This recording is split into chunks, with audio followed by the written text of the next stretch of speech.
Hey folks, quick video today just to go over getting some hammer machines delivered. So I spotted the truck going past on the road and the best place to stop is where that Amazon van was parked. And he wasn't able to get in there, so unfortunately it caused quite a big traffic jam, and he was stuck here for quite a while because the cars kept backing up behind him and didn't give him space to be able to reverse. He was there so long that thankfully the Amazon van that was there eventually moved.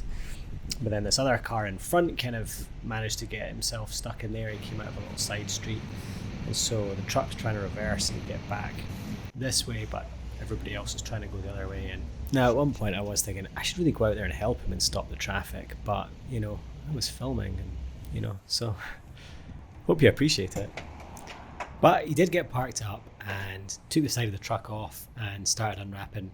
You can see there's 4 machines there. The 3 on the left are mine, the one on the right, don't know what that is, it's not mine, but I liked it, it looks like it's good. Then the truck has a forklift at the back, and this is quite impressive how he gets the forklift off. Basically jumps in the forklift, starts it up, and then releases the tension on the chains that hold it. And because he's done that, he can then take the chains off, and once he's got the chains off, he can lower the forklift down and get it off. Big forklift, I guess it takes a chunk of weight, and he has to carry it around the back of his truck, I guess, pretty much all the time. But you can see that there the truck's designed to receive it.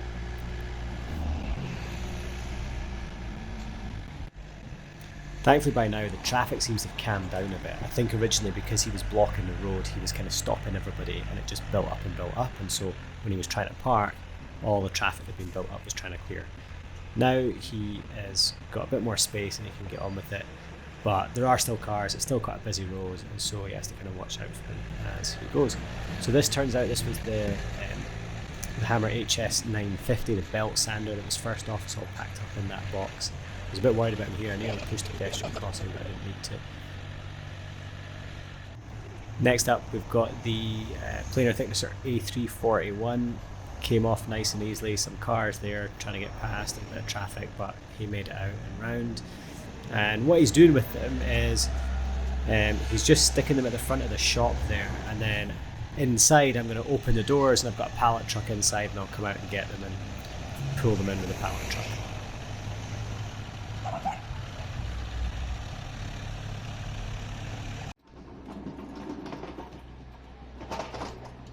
Do my best trying to use the pallet truck with my left hand, and I swap over because I'm a bit better with my right. And we're lucky that we've got this entrance here, we can get pallets in and out, but unfortunately those stones that show blind people where the crossings are a nightmare trying to get the pallet truck over it. Plus it's going slightly uphill, and then as soon as I get into the door, there's a step right at the door. It's only about 2 centimeters thick, but it's enough that I decided, okay, I'm going to do it with 2 hands and put the camera down.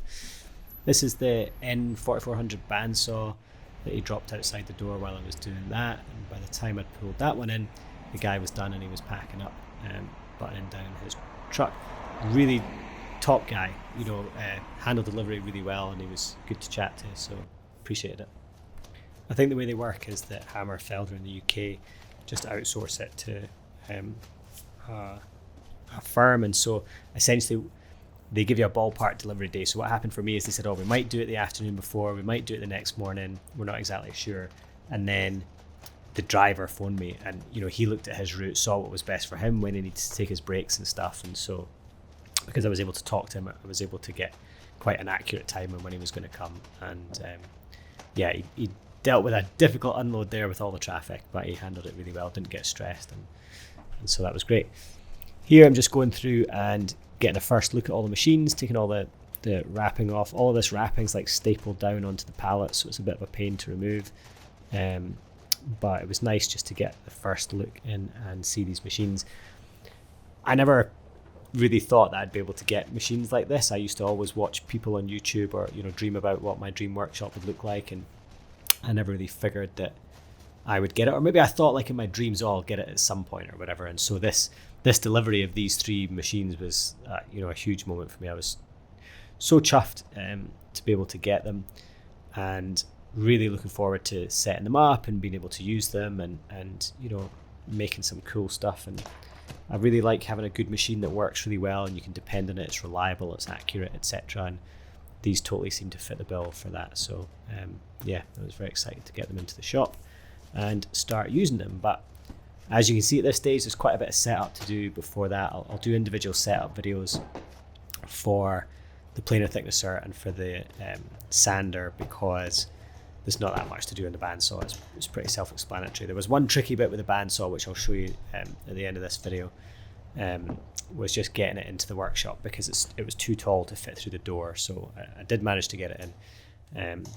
But here I'm just having a look to see what's inside the boxes and also just get an idea of how much assembly is required, because I had no idea at this point. I actually didn't know what was in the box. I was thinking, how can the other two be built and this one's in the box? Is it all going to be in pieces? But it kind of is. It's got a box, a metal box that sits underneath the sander, and so that was just all in pieces inside this box.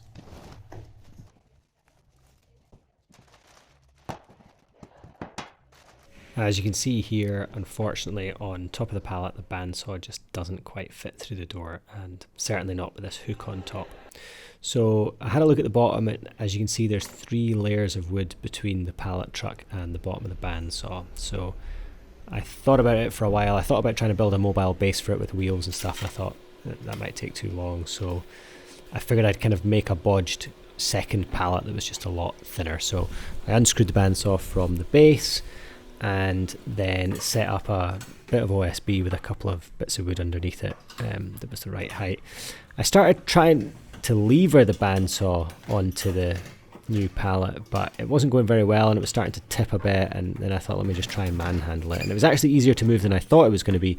You know, I tried to slide it before by pulling at the bottom and I just hadn't been able to move it, but by putting a bit of leverage on it like this and to kind of lifting it up, I was able to get it onto that pallet, and by the time it was on the pallet I thought, okay, plain sailing, it's going to go in. So I pulled it over to the door. The hook was just too high, and so it's fairly easy to remove. It was just a nut inside, so I removed the hook. Happy days, it went through. This felt great. This was the 3rd machine into the workshop. And now I could go about properly setting them up. So yeah, I was pretty chuffed with that. Hope you enjoyed the video. I'll be doing full reviews of these 3 machines shortly, and possibly you can find them on screen now, and subscribe if you want to keep up to date.